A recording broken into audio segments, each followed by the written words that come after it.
बिस्मिल्लाहिर्रहमानिर्रहीम। आज हम जो है मैट्रिक बोर्ड कराची में मोहतरम चेयरमैन आफाक अहमद भाई की हिदायत के ऊपर तशरीफ़ लाएँ। और जैसा कि आपको मालूम है कि अप्रैल के 7 अप्रैल के से जो है वो मैट्रिक के एग्ज़ाम शुरू हो रहे हैं।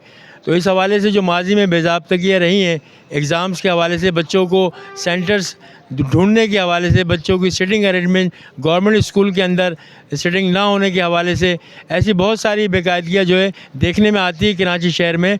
तो चेयरमैन आफाक अहमद साहब जिस तरीके से हर शोबे में, हर डिपार्टमेंट के हवाले से आवाज़ उठाते हुए नज़र आ रहे हैं, और लोगों को अब उम्मीद भी उनके ऊपर नज़र आती है कि ये वाहिद लीडर है जो हर डिपार्टमेंट में और हर शोबे में अब बात करता हुआ नज़र आ रहा है। तो हमसे बहुत सारे स्टूडेंट्स हैं और उनके पेरेंट्स ने रब्ता किया इस हवाले से। तो आज हम मैट्रिक बोर्ड में तशरीफ़ लाएँ चेयरमैन साहब की हिदायत के ऊपर, और इन सेक्रेटरी बोर्ड नवेद गुज्जर साहब से और कंट्रोलर ज़हीर भुट्टो साहब से मुलाकात हुई हमारी, और उन्होंने इस बात की यकीनदानी कराई है कि इंशाअल्लाह ताला हमारी पूरी कोशिश है कि इस बार ऐसी बेज़ाब्तगियाँ ना हो जिनसे स्टूडेंट्स को या उनके वालिदैन को प्रॉब्लम हो। बहुत शुक्रिया।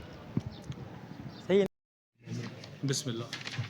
तशरीफ़ लाए और इस हवाले से आपसे यकीनदानी चाहते हैं कि माजी में जो बेज़ाब्तगियाँ रही हैं एग्ज़ाम के हवाले से या रिज़ल्ट अनाउंस होने के हवाले से, मार्कशीट एब्सेंट हवाले से, और जो सेंटर्स के हवाले से होता है इश्यूज़ कि बच्चों को सेंटर बहुत, उनके जो क्राइटेरिया है जो सेंटर्स का आपका, वो किस हिसाब से आप बनाते हैं कि गलांडी का बच्चा है तो वो शेरपा हो या भैंस कॉलोनी में जाता है, या कुरंगी का है तो वो इधर जाता है। तो इन इशू में क्या बेहतरी आई है या क्या इसके अंदर अभी भी मौजूदा प्रॉब्लम है, तो हम इस हवाले से। मैं ब्रीफ करूं, इजाज़त। बिस्मिल्लाह। पहले तो मैं आप सबको वेलकम करता हूं और शुक्र करता हूं अल्लाह का कि आपने हम पे भरोसा किया, आप आए हमारे पास। अल्हम्दुलिल्लाह सर, बात यह है कि हर साल कोशिश करते हैं, यकीनन इंसान होने के नाते से कहीं ना कहीं गलतियां होती हैं। इस साल गवर्नमेंट ऑफ सिंध की हिदायत के ऊपर, चेयरमैन साहब की हिदायत के ऊपर, हमने गवर्नमेंट स्कूल्स के डीओ और उनके जो रिप्रेजेंटेटिव हैं उनसे 2-3 मीटिंग्स की कि हमें गवर्नमेंट स्कूल्स दिए जाएं सेंटर बनाने के लिए। गवर्नमेंट स्कूल क्यों दिए जाएं सेंटर बनाने के लिए, उसकी क्या वजूहत हैं। गवर्नमेंट स्कूल की एक फैसिलिटीज़ ये होती है कि उसमें आप आबो हवा, सादे से अल्फाज में मैं रिपीट कर रहा हूँ, ऑक्सीजन हवा होती है। जून जुलाई में, मई में हमारे एग्ज़ाम होते हैं। गर्मी की वजह से बच्चे डिहाइड्रेशन होते हैं। गवर्नमेंट स्कूल बड़े होते हैं, कुशादा होते हैं, उनकी छतें, उनकी खिड़कियाँ, विंडोज़ वगैरह अवेलेबल होती हैं, तो उसमें बच्चा आसानी से इम्तिहान दे सकता है। हम एक बच्चे से एक इम्तिहान लेना कि उसने क्या याद किया, जब पूरा साल क्या पढ़ा, एक इम्तिहान की जगह हम उनसे 3-4 एग्ज़ाम ले लेते हैं एक साथ, तो वो तकलीफ़ दे। और यकीनन हमने कब्र में जाना है, कुल नफ्सुन ज़ायक़तुल मौत, हमने अल्लाह को भी जाके चेहरा दिखाना है, हिसाब देना है। गवर्नमेंट स्कूल्स को हमने प्रायोरिटी रखी है कि इस दफ़ा गवर्नमेंट स्कूल्स को सेंटर बनाया जाए। अब गवर्नमेंट स्कूल्स में जब 2-3 मीटिंगें हुई तो 2-3 किस्म की प्रॉब्लम हमारे सामने आ रहे हैं। एक तो हमें चाहिए कराची में 500 से 550 स्कूल्स कम अज़ कम। उसमें मामला ये आ रहा है कि गवर्नमेंट के पास 300 सवा 300 स्कूल्स हैं जो अवेलेबल हैं। उसमें भी कोई 20-25 स्कूल ऐसे हैं कि एक ही बिल्डिंग में प्राइमरी भी, मिडिल भी, सेकेंडरी भी, हायर भी, इस तरीके से प्रॉब्लम आ रहा है। बॉयज़ भी, गर्ल्स भी। फिर दूसरा प्रॉब्लम ये आ रहा है, अगर गवर्नमेंट स्कूल अवेलेबल है तो उसमें कैपेसिटी 1000 बच्चों की बैठने की है, पर मुझे मोहतातों के अल्फाज कहना पड़ रहा है, किसी में 50, किसी में 100 टेबल कुर्सियाँ, जब बेंचेस जो हैं उनकी 100 हैं। अब हमने बच्चा भेजना है 1000, वहाँ पे जो फर्नीचर की अवेलेबिलिटी है वो 100, सवा 100, किसी में 250, 300, पर एवरेज हमारे पास लो आ रहे हैं। मतलब ऐसा नहीं आ रहा कि हमें 1000 बच्चा भेजना है तो किसी में 1100 फर्नीचर हो, ऐसा कोई एक स्कूल भी कराची में अवेलेबल नहीं है।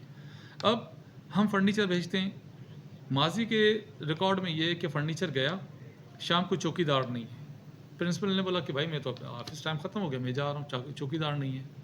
वहाँ का प्यून जो, वहाँ का जो रिप्रेजेंटेटिव है, उसने आज 2 कुर्सियाँ टीन डब्बे वाले को दे दी, 2000 रुपये ले लिए। अब यूँ करते करते माजी में हम इस चीज़ को बहुत ही ज़्यादा भुगत चुके हैं। उसकी वजह से हमें बड़ी तकलीफ़, बड़ा मतलब कि हमें क्लेम देना पड़ता है जो कंपनियां हैं उनको। तो उस चीज़ को मिनिमाइज़ करने के लिए डीओ से वगैरह से, उनके रिप्रेजेंटेटिव से मुलाकात की। गवर्नमेंट स्कूलों को प्रायोरिटी रखा है पहले। उसके बाद अगर गवर्नमेंट स्कूल किसी वजह से वहाँ पे अवेलेबल नहीं है तो फिर उसके बाद प्राइवेट स्कूल जो रकबे के हिसाब से बड़ा है, उसमें भी सारी चीज़ें, बुनियादी चीज़ें मौजूद हों, बिजली मौजूद होनी चाहिए, वहाँ पे पानी मौजूद होना चाहिए, रनिंग वॉशरूम होने चाहिए। गवर्नमेंट में भी प्राइवेट में भी है, हमने कोशिश की है सर। उसके बाद फिर अगर खुदा न खासा गवर्नमेंट भी नहीं है, वो तो उस एरिया में बड़ा स्कूल भी नहीं है, तो फिर एक मिसाल हज़ारगढ़ से 500 पर आ गए, 500 से 240 के ऊपर हमने कट लाइन लगा दी है। 240 से इंशाल्लाह ताला हम छोटा स्कूल नहीं बनाएंगे, हमारी भरपूर कोशिश है। हादसाती तौर पे ओवर साइट हो गया, अगर कोई बन गया और हमें जैसे ही हाईलाइट हो गया तब उसको कैंसिल कर देंगे। पहले तो 99.99% नहीं बनेगा, पर खुदा न खासा ओवर साइट हो जाता है, इंसान होने के नाते से काम के लोड में अगर कोई स्विप कर गया हमसे तो वो कैंसिल कर दिया जाएगा। दूसरी सर, मैं पैदाइशी गवर्नर हाउस का हूँ, सदर की मेरी पैदाइश है तंबुली हॉस्पिटल, तो मैं कराची की जोग्राफिया को बहुत अच्छी तरीके से जानता हूँ, आप भी कराची के हैं सर। लांडी कहाँ से शुरू हो रहा है, कहाँ ख़त्म हो रहा है, कोरंगी कहाँ से शुरू हो रहा है, कहाँ ख़त्म हो रहा है, इसी तरह हमारे 18 टाउन सर। हम आके वहाँ पे कंफ्यूज हो जाते हैं कि जो बॉर्डर का होता है बच्चा, मिसाल लांडी कोरंगी का जो बॉर्डर है, लांडी और गडाब का जो बॉर्डर है, गडाब और मलिर का जो बॉर्डर है, हमारे पास तो लिखा होता है लांडी। अब फिक्सेशन करने वाला पूरी कराची नहीं घूमा हुआ, तो उसने यहाँ से यहाँ डाला, तो कभी कभी ऐसा यकीनन हो जाता है कि बच्चा तो लांडी का है पर गडाब में चला गया। अब आपके हिसाब से, पर वो क्योंकि स्कूल का जो एड्रेस है वो लांडी का आ रहा है, वो डेरा बॉटम पर है, पर दूसरी तरफ गडाब है। नेशनल हाई दरअसल जो गवर्नमेंट में बच्चे पढ़ते हैं तो वो अनअफोर्डेबल होते हैं, इसी वजह से तो वो गवर्नमेंट में पढ़ रहे होते हैं। 100%। जब एग्ज़ाम आता है सर तो वो उसके बाद उसका सेंटर इतनी दूर है कि वो रक्शे का सहारा लेके भरपूर कोशिश है, 100% जिम्मेदारी के साथ कह रहा हूँ, दूर नहीं जाएंगे। वैसे तो 4-5 किलोमीटर 10 किलोमीटर के अंदर जो सराउंडिंग एरिया ही होता है, जो फ्लैट एरिया क्या है सर इसका सेंटर अ, कितने किलोमीटर? हम उसी टाउन का उसी टाउन में डाल देते हैं, उसी टाउन का बच्चा उसी टाउन में जाता है सर, टाउन से अलग नहीं जाता सदर वाला। जी सर, जी सर, प्लीज़ सर, जज़ाकल्लाह खैर। ये हमारे यहाँ कुछ कटिंग ऐसी है, जैसे हम कहते हैं मलिर डिस्ट्रिक्ट, जी मलिर सर, जिला। जी सर, मलिर जिला का बच्चा अगर गडाफ जाता है तो अब एक बच्चा है शराफी गोड का, जी सर, आपने समझा कि जिला तो एक ही है, जी सर, आपने उठा के शराफी गोड के बच्चे को गडाफ में डाल दिया। ठीक अब वो सर। क्योंकि वो जिला एक था, ठीक सर। लेकिन जिला इसकी वो सूरत हाल नहीं है। बचा के रहे। लांडी के अंदर भी मलिर शामिल है, जी सर, मलिर लांडी का कुछ ऐसा जो कायदाबाद है। बिल्कुल सर, एग्री। इसी तरीके से अगर शराफी गोड का कोरंगी का इलाका है वो बिल्कुल भी मलिर में शामिल बिल्कुल सर, बचा के रहे। अच्छा, अगर आप उस तरफ चले जाए केमाड़ी का जो है, जी सर। वहाँ भी इसी तरह। अब आपको तो लगता है कि यार जिला तो यही है, हाँ। लेकिन इस जिले का बच्चा है तो जिला भाई, लेकिन उस दूसरे कोने पर आपने डाल दिया। आपका कसूर नहीं है, लेकिन वो लोग जो आपने बिठाए हैं हाँ। उनको इतनी अवेयरनेस होनी चाहिए कि जो जिले की बाउंड्री वाल है, लेकिन वो बाउंड्री वाल में टाउन कौन कौन से लग रहे हैं, बजा के रहे, बस ये मैच करना चाहिए बस। और हमने इस दफ़ा ये कोशिश की है कि जो स्टाफ रखा है उस एरिया के अवेयरनेस के हिसाब से, अभी हमारा एक कुलीग थे, वो रिटायर हो गए, औरंगी टाउन के थे, हम उनको रखते थे जानबूझ के क्योंकि वो अवेयर थे कंप्लीट एरिया से। अभी जो हमने रखा है वो बच्चा है हमारा सीनियर ऑफिसर है हमारा, वो है कोरंगी का, तो वो एरिया से अवेयर है कि भाई सेक्टर नंबर ये अच्छा यहाँ पे पड़ जाएगा। सदर नाज़माबाद गुलशन वगैरह का तो इशू नहीं होता, जो कराची के सराउंडिंग एरियाज़ हैं उसमें ये इशू आता है। पर हमारी भरपूर कोशिश है कि गवर्नमेंट के स्कूल के बच्चों को गवर्नमेंट में सेंटर डाला जाए, दूसरा कि करीब तरीन मतलब कि डाला जाए, पर उसके बावजूद भी अगर खुदा न खास्ता अगर हमसे कोई ओवरसाइट हो जाए तो आप लोगों बड़े हैं, हमारे उस्ताद हैं बड़े हैं, आपकी रहनुमाई हमें चाहिए होगी। अगर हमसे कहीं ओवरसाइट हो जाए तो आप हमें बता सकते हैं कि सर भाई दोस्त ये चीज़ ओवरसाइट हुई है, इसको रेक्टिफाई कर लिया जाए, तो हम उसको रेक्टिफाई 100% करेंगे। हमें बच्चे का सिर्फ एक इम्तिहान लेना है, हम एक बच्चे के इम्तिहान में हम उससे 4 इम्तिहान नहीं ले सकते कि उसको केईसी की बिजली भी ना हो, वहाँ पे पानी भी ना हो, वहाँ पे डेस्क टेबल भी ना हो, तो बच्चा नफसियाती हो जाएगा, मेरी जनरेशन ख़राब हो जाएगी, मैंने अपनी जनरेशन को बचाना है।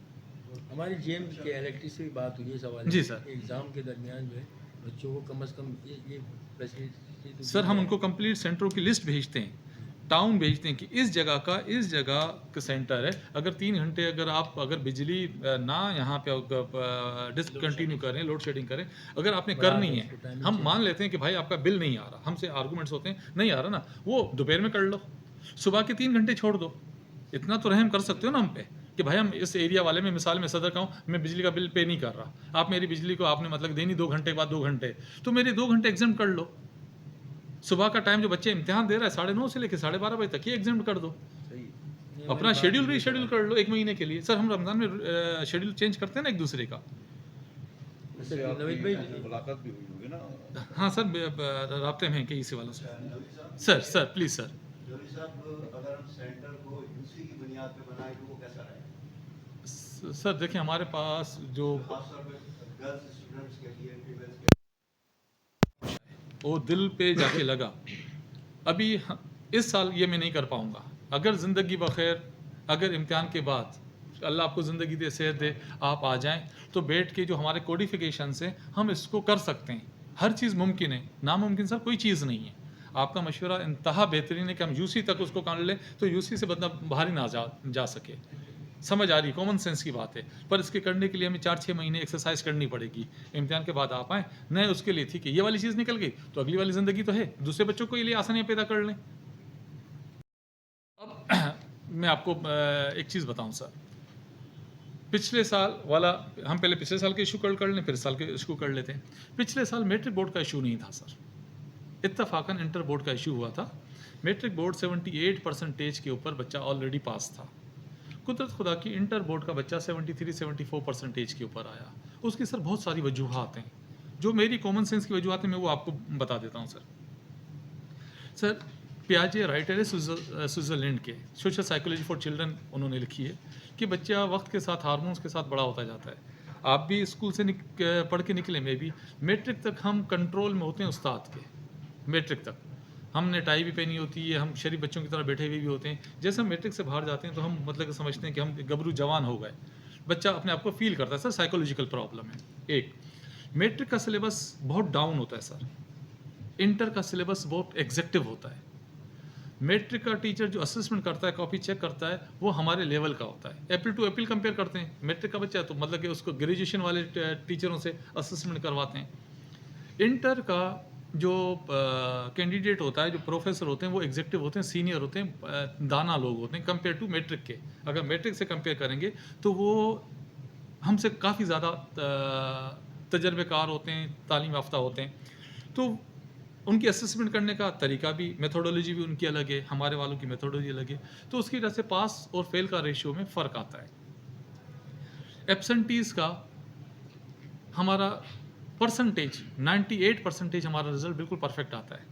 2%, 1%, 1.5% में वेरिएशन आता है सर। वो ऐसा नहीं था, लास्ट टाइम बहुत सारे एब्सेंटीज थे सर, वो नहीं, मैं वो हाँ वो वाला टॉपिक में भूल गया सर, टॉपिक भूल गया। बिल्कुल वो वाला टॉपिक ये था सर कि हमने नया सॉफ्टवेयर इंस्टॉल किया था, OMR हमने नया लिया था।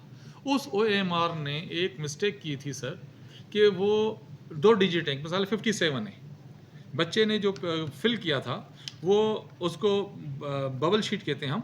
वो एक बबल शीट में वो बच्चे ने पूरा फिल किया हुआ है, एक में उसने आधा किया हुआ है, सॉफ्टवेयर ने एक आधा नहीं लिया था। पिछले साल की बात बता रहा हूँ सर, वो चीज़ इस दफ़ा नहीं हुई। उसमें क्या हुआ कि 57 है तो उसने 5 तो ले लिया, 7 उसने सॉफ्टवेयर ने नहीं उठाया, तो बच्चे के मार्क्स आ गए 5।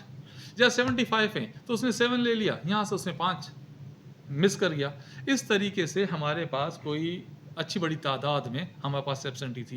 तो ये आमिर साहब थे इत्तफाकन उस पीरियड में वहाँ के थे, असिस्टेंट कंट्रोल ऑफ एग्जामिनेशन थे। ये तारिक करीम साहब थे कॉन्फिडेंशियल। सर दिन रात करके हम लोगों ने काम करके अपनी गलती एक्सेप्ट भी की थी। देखें इंसान है ना, गलती कर गए, हमने माना था, हमारे चेयरमैन ने टीवी पे माना था कि सर हमसे गलती हुई है। फर्स्ट टाइम था, सॉफ्टवेयर था, उसमें गलती हुई। वो गलती अल्हम्दुलिल्लाह 2024 के एग्जाम में नहीं हुई, वो 2023 के उसमें हुई थी। हाँ, अभी जो माइनर जी छोटी जो गलतियाँ आ रही हैं जिसको अभी मैं हाईलाइट करना चाह रहा हूँ, वो सर ये होता है कि बच्चा अक्सर बेशतर रोल नंबर गलत लिख देता है। बच्चा टेंशन में होता है, फर्स्ट टाइम क्लास, ख़ास तौर पे 9th वाला बच्चा फर्स्ट टाइम एग्ज़ाम देने जा रहा होता है, उसने कभी उससे पहले ज़िंदगी में बोर्ड का एग्ज़ाम दिया हुआ नहीं होता, तो उस बच्चे से गलती की तवक्को कंपेयर टू ज़्यादा होती है जो मैट्रिक का बच्चा इम्तिहान देता है। तो उसकी वजह से फिर वो रोल नंबर, या फिर मैट्रिक वाला बच्चा भी अक्सर ये गलती करता है, तो 9th वाला रोल नंबर उसको पास वो होता है तो वो लिख देता है, कभी कॉपी का नंबर उधर लिख देता है, कभी उसका। तो ये 1-1.5%, 2% के अंदर ये हमारे पास आती हैं और बच्चों के सामने कापियाँ रखी जाती हैं कि देखो बेटा कि आपने गलती की है, और फिर वो स्लोली ग्रेजुअली 15 दिन, महीना, 1.5 महीने में वो सॉर्ट आउट हो जाते हैं। वो इतना बड़ा हमारे लिए इशू नहीं है, हमारी प्रैक्टिस है, वो हमें पता है कि यार किस बच्चे से कहाँ ओवरसाइट हुआ होगा, तो वो बच्चे के ओवरसाइट। हमारी चेयरमैन साहब ने सर, तमाम जोन्स के जो लोग हैं सर, कराची में, उनकी ड्यूटीज़ ये लगाई कि एग्ज़ाम के दरमियान आपने अपने इलाकों में विजिट्स करना है सर आंखों पे और जहाँ ऐसी कोई बेज़ाब्तगी आप पाई जाए वहाँ फौरी तौर पे उनको बताएं जो मुताल्लिका शख्स। सर 24/7 हाजिर हूँ। तो ऐसी कोई बेज़ाब्तगी देखी गई किसी सेंटर में माजी में भी, जैसे पेपर लीक होने के हवाले से या मोबाइल पे आउट हो जाते हैं, नेट पे आ जाते हैं? अच्छा सर, मैं इसको भी ब्रीफ कर दूँ, इसको ब्रीफ कर लूँ तो आप लोगों के जहन में होगा तो कम से कम आप मतलब कि मेरी मदद कर पाएंगे। अगर आपके जहन में नहीं होगा तो आप मेरी मदद नहीं कर पाएंगे। सर 47 से लेके 2024 तक अल्हम्दुलिल्लाह अल्हम्दुलिल्लाह अल्हम्दुलिल्लाह दावे के साथ कह रहा हूँ, रिकॉर्डिंग है, दावे के साथ कह रहा हूँ, मैट्रिक बोर्ड का पेपर आउट नहीं हुआ। रिकॉर्ड पे कह रहा हूँ, मैट्रिक बोर्ड का पेपर आउट नहीं हुआ। जब मैं भी बच्चा था तो लाइन्स एरिया में खड़ा रहता था कि शायद पेपर आउट हो जाएगा तो मुझे कुछ नकल के लिए मिल जाएगा, पर आज तक आउट नहीं हुआ। सर मैं बता रहा हूँ, आ रहा हूँ आपकी तरफ आ रहा हूँ सर। सुबह 9:30 बजे हमारा पेपर स्टार्ट होता है, सारी रात हमारा कॉन्फिडेंशियल प्रिंटिंग एरिया हमारे पास है ऊपर। शाम को 6 बजे 7 बजे हम उसको सील कर देते हैं। वहाँ के मोबाइल नंबर, मोबाइल वगैरह सारे कस्टडी में हो जाते हैं कंट्रोलर साहब के। वहाँ पे चेयरमैन साहब भी नहीं जा सकते। कंट्रोलर कस्टोडियन होता है, असिस्टेंट कंट्रोलर और डिप्टी कंट्रोलर जो कॉन्फिडेंशियल के हैं वो, इवन तो चेयरमैन भी उस प्रीमिसेस में नहीं जाते। उस एरिया में सारी रात पेपर प्रिंट होता है, काउंटिंग गैदरिंग वगैरह सारे पैकेट, सुबह 6 बजे तक सारे पैकेट तैयार हो जाते हैं, पैकेट हो गए। उसके बाद 7 साढ़े 7 बजे हम पैकेटों को उतारते हैं। 8 बजे हमारा बोर्ड ऑफिस का जो ऑफिसर्स हैं वो सारे बोर्ड ऑफिस में मौजूद होते हैं। उसके बाद फिर हम हब बना देते हैं। अब यहाँ से गुलशन हदी तक पेपर जाने में कम से कम 1-1.5 घंटा लगेगा, तो हम उसके लिए कराची के बच्चों के लिए आसानी करने के लिए कोई 20 हब बना देते हैं। औरंगी का हब अलग होगा, गुलशन का हब अलग होगा, नाजमाबाद का हब अलग होगा, सदर का हब अलग होगा, हदीद का हब अलग होगा, सोराबकोट का हब अलग। अब वो क्या होता है कि जो हब बना वहाँ के सराउंडिंग टीचर्स जो सेंटर स्टूडेंट्स हैं वो उस हब पर आ जाते हैं। अब हम 9 बजे वीडियो बना के, अगर आप मुझे बोलते तो अभी मैं वीडियो निकाल भी लेता, वो वीडियो बना के हम उनको देना शुरू करते हैं कि ये वीडियो बना रहे हैं। अब आप 20 एरिया के आप लोग मिसाल लांडी के आ गए। अब हम 9:01 जैसे घड़ी लगी होती है, हाथ पे घड़ी पे दिखा के कि देखिए हम मोबाइल पे अब हम दे रहे हैं। अब हमने आपको दिया सर, आप मोटरसाइकिल पे या कार पे जो भी आपकी कन्वेंस है, आप बैठे निकले, 9:02 के ऊपर ब्रेकिंग न्यूज़ आ रही है कि पेपर आउट हो गया। सर पेपर लीक हुआ, पेपर आउट नहीं हुआ। हमने अपने पास से कस्टोडियन की हैसियत से आपके हैंड ओवर कर दिया सर। जब हमने आपके हैंड ओवर कर दिया, अब हमारी रिस्पॉन्सिबिलिटी नहीं है सर। वो रिस्पॉन्सिबल लोग नहीं, अब वो रिस्पॉन्सिबल हैं। अब इसके आपके अंडर में आते हैं ना? नहीं सर, नहीं सर, अब यहाँ पे थोड़ा सा एक इशू है जो आपको समझाना पड़ेगा सर। हम ऑटोनोमस बॉडी, इंडिपेंडेंट इदारा है, गवर्नमेंट ऑफ सिंध के हम टीचर हायर होते हैं। अब हमारे पास अभी ये टेक्नोलॉजी नहीं आई, इंटर बोर्ड ने वो टेक्नोलॉजी अडॉप्ट कर ली है। इंशाल्लाह ताला हम भी कोशिश करें कि उसको अडॉप्ट कर लें कि हर क्वेश्चन पेपर के पीछे हम उसकी कोडिफिकेशन करें, कि जैसे वो पेपर आउट हो तो हमें कोड से पता चल जाए कि जैसे करेंसी के ऊपर नंबर होता है, इस तरीके से हर पेपर अलग कोडिफिकेशन के साथ आ जाए कि जहाँ से लीक हो हमें पता चल जाए कि ये पेपर यहाँ से लीक हुआ। अब हम कोशिश करते हैं कि 144 इम्पोज हो जाए। फ़ोटोकॉपी मशीन तो बंद हो जाती है, मोबाइल बंद कैसे करवाएं? जब हमने मोबाइल की बात की तो मोबाइल की जो बंद करने की ताकत है वो प्रोविंस के पास नहीं है, फेडरल के पास है। और फेडरल के अनऑफिशियली जब 1-2 दोस्तों से किसी से वो किया तो करोड़ों रुपए का बिजनेस है। वो हमारे एग्ज़ाम के 3 घंटे एग्ज़ाम के चक्कर में गवर्नमेंट को करोड़ों का पता नहीं कितनों का नुकसान हो जाएगा नेटवर्किंग को 3 घंटे के लिए ब्लॉक करने के लिए। तो फिर इसका दूसरा हल निकालने के लिए हमें कहा कि कोई दूसरा हल निकालें, तो उसके ऊपर काम हो रहा है। इंटर बोर्ड पिछले साल कामयाब हो गया था कि उन्होंने हर पेपर के ऊपर अपनी कोडिफिकेशन की कि जैसे लीक हो तो पकड़ा जाए। उनके पास तादाद कम है, हमारे पास तादाद ज़्यादा है। कितने लोग हैं सर? सर हमारे पास तकरीबन अराउंड 4 लाख हैं। 3,70,000 से 77,000 पिछले साल थे, 3,80,000 थे। हम उसको अप्रॉक्सीमेटली 3,90,000 का टारगेट रखें और अगर लमसम में कहें तो 4 लाख। तो कितने बन रहे हैं इस बार? सर सेंटर पिछले साल 519 थे।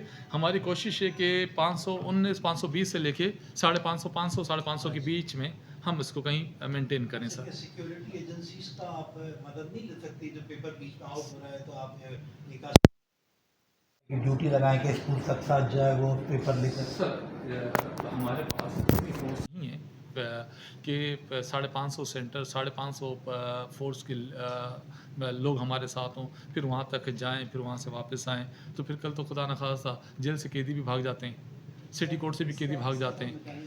सर उसका मेकेनिज़्म हमने ये तजर्बा इंटर बोर्ड ने किया, क्योंकि वो भी मेरा ही बोर्ड है, हम एक ही शहर के। तो उन्होंने ये मैकेनिज्म बहुत अच्छा किया कि उन्होंने उसके ऊपर ना कोडिफिकेशन, जैसे यूनिवर्सल नोट्स वाले हम बचपन में लेते थे तो उसके ऊपर लिखा हुआ आता था यूनिवर्सल नोट, इस तरीके उन्होंने कोडिफिकेशन की। पर उनकी तादाद क्योंकि 30-35 हज़ार एक फैकल्टी की होती है, जोलॉजी की 35 हज़ार, बॉटनी की 30-40 हज़ार, इसी तरीके से छोटी छोटी फैकल्टीज़ होते हैं, तो उसकी वजह से वो आसानी से कामयाब हो गए। हमारे पास 1,80,000 बच्चा एक फैकल्टी का, 1,00,000 बच्चे, फिर उसके MCQs, फिर उसका A पेपर, फिर P पेपर, फिर C पेपर, तो बहुत बड़ा वॉल्यूम है उसको। हाँ, इस दफ़ा हमने इस चीज़ सोची है, अगर अल्लाह हमारी मदद करे, इंशाल्लाह करेगा, कि हम कंप्यूटर में अपने पास पेपर रात को टाइप करके रख लें। जो सेंटर सुपीरियंट है 500, 550, हम उनको सुबह 8:30 बजे व्हाट्सअप कर दें ना, वो अपने पास से प्रिंट निकाल लें, प्रिंटर रखवाएं, तो उनको मतलब कि ना कर सकें, कम से कम हम पहले पायलट प्रोजेक्ट कर लें। एक मिसाल है सदर का टाउन कर लें पूरा, कि अगले साल नाजमाबाद गुलशन कर लें, तीसरे साल मतलब कि हम वहाँ तक चले जाएं। इसके ऊपर सर काम हो रहा है, में करेंगे इंशाल्लाह, सप्लीमेंट पे भी छोटा है, उसमें भी करेंगे। तो हम भरपूर कोशिश करें सर, हम आप लोगों से ज़्यादा हम तकलीफ़ में होते हैं। हाँ सर, ऐसा कोई मामला तो ऐसा मैकेनिज्म बने ताकि अभी आइंदा कराची में आने वाली जो नस्लें हैं वो कम अज़ कम इस चीज़ से इस्तेफादा उठा सकें, फ़ायदा उठा सकें। तो आप लोग यकीनन बहुत बड़ी टीम है जो आप काम कर रही है, इसमें कोई शक नहीं है। पहली बात तो आपका बहुत शुक्रगुजार है कि आज आपने हमें वक्त दिया है। सर मैं आपका शुक्रगुजार हूं, आप लोगों ने इज्जत दी सर, आप लोग आए, आप लोगों ने मुझे इज्जत दी, हमें इज्जत दी, मेरे इदारे को इज्जत दी सर आप लोगों सबसे ने। बड़ी बात, हम अपने चेयरमैन के भी बहुत शुक्रगुजार हैं, अल्हम्दुलिल्लाह। उनके जरिए हम आपकी तरफ पहुँचे। नवीन भाई, मैं सर। आपसे ही जानना चाहता सर हूँ आपको कौन से ऐसे हर्डल्स हैं, कोई ऐसे इश्यूज़ हैं, ताकि हम चेयरमैन साहब को अगर प्रेस कॉन्फ्रेंस करें, कोई बात करें तो कम अज़ कम उठा सकें। सर 3-4 इश्यूज़ हैं। अगर गवर्नमेंट स्कूलों को हम सेंटर बनाते हैं सही, 300-350, उसमें अगर फर्नीचर अवेलेबल हो तो बोर्ड ऑफिस के ऊपर बहुत हल्का बोझ पड़ता है। वरना जब हम फर्नीचर देते हैं तो उंगलियां उठती हैं। हमारी प्रायोरिटी होती है कि हम फर्नीचर ना दें, सही। खामखाई के इल्ज़ाम से मतलब कि जाएं। हाँ, फर्नीचर नहीं होते आपके बोर्ड में, सेंटर में पहुँचते नहीं, अक्सर बेचते दरी में ठीक, बच्चे बैठे तो होते अब ये मतलब कि गवर्नमेंट स्कूल की ये जिम्मेदारी है कि उसके स्कूल में फर्नीचर मौजूद हो, तो हमारा बच्चा जब हम उधर जाए तो मतलब कि हैं। एक बात, इलेक्ट्रिक की बात। ठीक है। दूसरी के वालों की, KEC वालों की वो है कि वो 3 घंटे हमारी बिजली ना जाए, ठीक है। ठीक है। 144 इम्पोज करेंगे तो उसके बाद हमने अक्सर बेशतर ये देखा है कि किसी स्कूल के बाहर तो 2 सिपाही होते हैं, पर हर जगह पे मतलब कि हमें मतलब कि कोई सिपाही नहीं मिल रहा होता। सर ये जो शहर के अंदर इलेक्शन एग्ज़ाम के दौरान एक बूटी माफिया बड़ी मुतारिफ होती है, हाँ सर। वही आपके पेपर भी लीक करती है, हाँ। वही वहाँ पहुँचाती है। उनके लिए कोई आपने सोचा है इनके लिए? ये तो बहुत बदतरीन लोग हैं जिन्होंने तालीम को तबाह कर दिया, सर, सिस्टम को ख़राब कर दिया। बिल्कुल ऐसा ही है, बिल्कुल ऐसा है, इसको एक्सेप्ट भी करते हैं। लॉ डिपार्टमेंट को, सॉरी लॉ डिपार्टमेंट कह रहा हूँ, होम डिपार्टमेंट को हम लेटर लिखते हैं। हम होम डिपार्टमेंट को अपनी controlling authority universities board department के थ्रू उन तक मैसेज पहुँचवाते हैं, रिटन में लेटर लिखे जाते हैं। फिर उसके बाद फिर वो जितना कर सकते हैं वो करते हैं, जितना हम कर सकते हैं हम करते हैं। हर साल 1,500-2,000 अनफेयर मीन्स के बच्चे नकल में पकड़े जाते हैं। वो अनफेयर मीन्स के मतलब कि केसेस होते हैं। फिर इस चीज़ को भी मद्देनज़र रखा जाता है कि रिहेबिलिटेशन सेंटर तो जेल में भी होते हैं कि जहाँ पे लोगों की इस्लाह की जाए।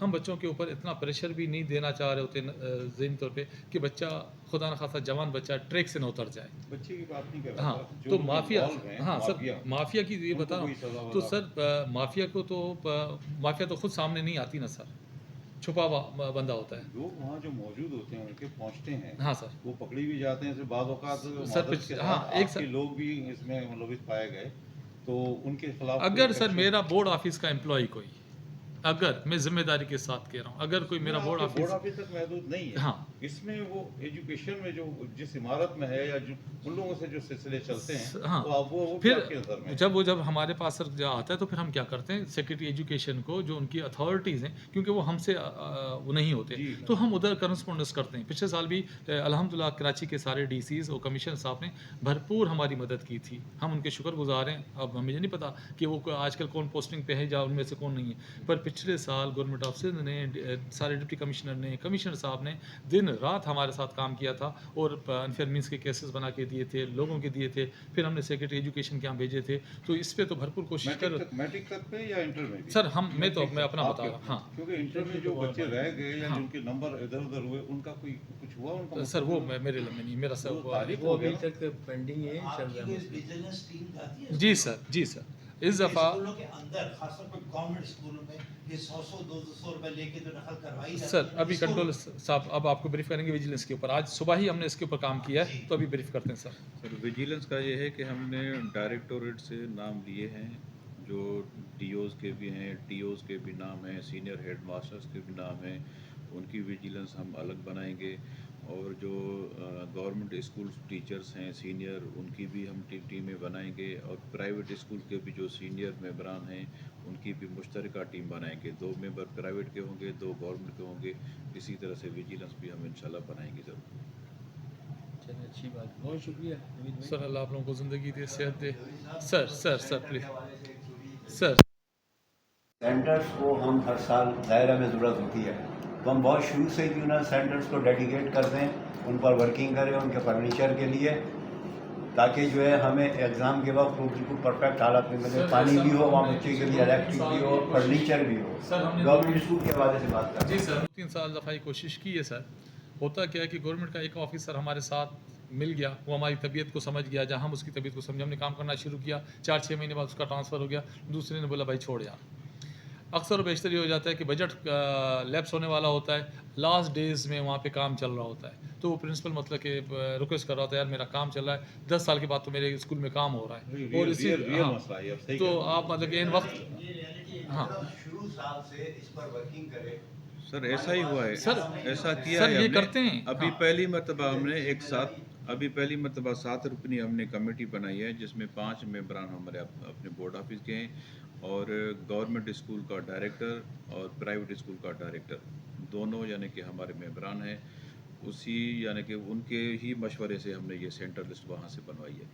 हमने अपने तरफ से कोई भी सेंटर नहीं बनाया, उनसे नाम लिए हैं कि भाई कहाँ पर कितनी कैपेसिटी है। सर अल्हम्दुलिल्लाह बोर्ड ऑफिस ऑनलाइन हो चुका। पिछले 6 महीने में कंट्रोलर साहब और हमारा आईटी सेक्शन और मेरे इस बोर्ड ऑफिस के परसेंटेज स्टाफ ने दिन रात मेहनत करके हमने मैट्रिक का फॉर्म इस दफ़ा ऑनलाइन लिया। हमने आधा फॉर्म एनरोलमेंट, आधा फॉर्म हमने 9th का ऑनलाइन लिया था, आधा मैनुअल भी लिया था। 9th का जो एनरोलमेंट और एग्जामिनेशन है वो किसी ने ऑनलाइन जमा करवाया, किसी ने मैनुअल करवाया। यहाँ पर जो है ना आके, लेकिन 100% जो मैट्रिक का फॉर्म था वो हमने ऑनलाइन किया।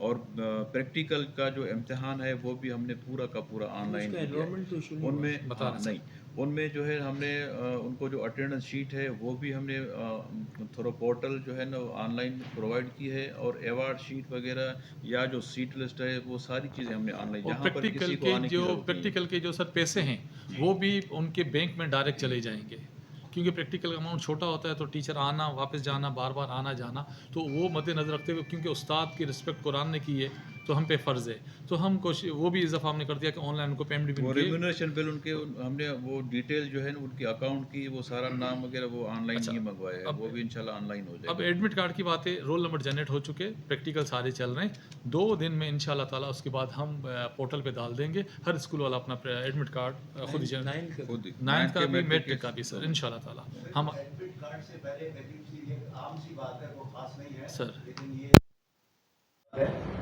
कि एडमिट कार्ड इशू हुए बगैर पहले से हम एग्जामिनेशन के प्रोसेस में आ गए, प्रैक्टिकल के एग्जामिनेशन का हिस्सा है। नहीं सर, मैं आपको थोड़ा सा इसमें समझाऊँ कि कोविड की वजह से पूरी दुनिया स्टॉप हुई थी। कोविड की वजह से, कोविड 2019 उसमें क्या हुआ था, हम जब मैं मैट्रिक कर रहा था तो 28, 29, 30 मार्च और 1 अप्रैल में एग्ज़ाम होते थे, मैंने भी उसी पीरियड में दिया, आज तक उसी में होते आ रहे थे। कोविड की वजह से मार्च का एंड अप्रैल का स्टार्ट की जगह चलते चलते चले गए 17, 18, 20 मई में चले गए एग्ज़ाम, उसको वापस करके मार्च, और उसमें इस दफ़ा रमज़ान आ गया मार्च में, वरना 15 मार्च से हमारा एग्ज़ाम था। फिर शरई तौर पे मुसलमान मुल्क के इस्लामी जमहूरियत पाकिस्तान है तो बहुत सारे फ़िक़े हैं हमारे पास, तो उसके ऊपर एतराज़ हो रहा था कि तकाफ़ में बैठा जाएगा, तरावी पढ़ाई जाएगी, बच्चा तरावी पढ़ रहा है, नमाज़ पढ़ रहा है तो वो इम्तिहान नहीं दे पाएगा, तो उसको हमने इम्तिहान के ईद के बाद रखा। जब ईद के बाद रखा तो वो जो टूट गया था ब्रेक हमारा, जो हम अप्रैल और मार्च के एंड अप्रैल से हम मई में चले गए थे, उसको कंटिन्यू करने के लिए हमने प्रैक्टिकल पहले लिया। उसके बाद हमने प्रैक्टिकल का रोल नंबर, जो स्टूडेंट का एडमिट कार्ड है, वो रोल नंबर हमने स्कूलों को दे दिया। बगैर एडमिट कार्ड एक होता है एडमिट कार्ड, वो एडमिट कार्ड होता है एग्जामिनेशन जाने के लिए। हमने रोल नंबर स्कूलों को दे दिया जनरेट करके, स्कूलों ने रोल नंबर से अपना प्रैक्टिकल ले लिया।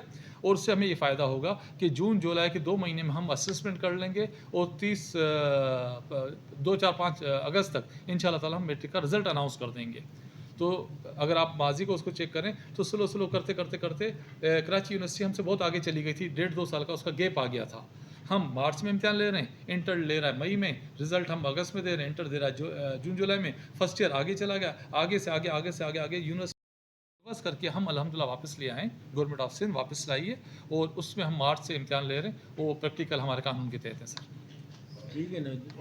अल्लाह आपको ज़िंदगी दे, सलामत रखे। Thank you sir. और 24 में 7 हाजिर हूँ, कोई भी इशू हो किसी भी हिसाब से हो। हमें एक कॉन्टैक्ट नंबर एजाज पे ले इंशाल्लाह। दाखिले हो जाते हैं पहले और रिजल्ट बाद सर एक मज़ेदार बात बता रहा हूँ, सर एक मज़ेदार बात बता रहा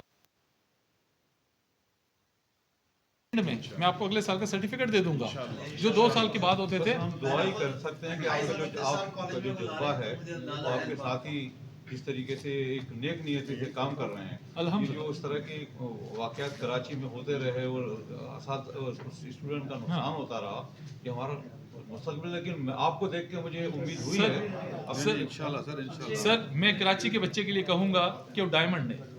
डायमंड अगर कीचड़ में भी गिर जाए ना, उसको उठाओ तो माथे पे रखा जा सकता है। मेरे कराची का बच्चा ग्लूकोज नहीं है कि उसको ग्लूकोज पानी में डालो तो मिक्स हो जाए।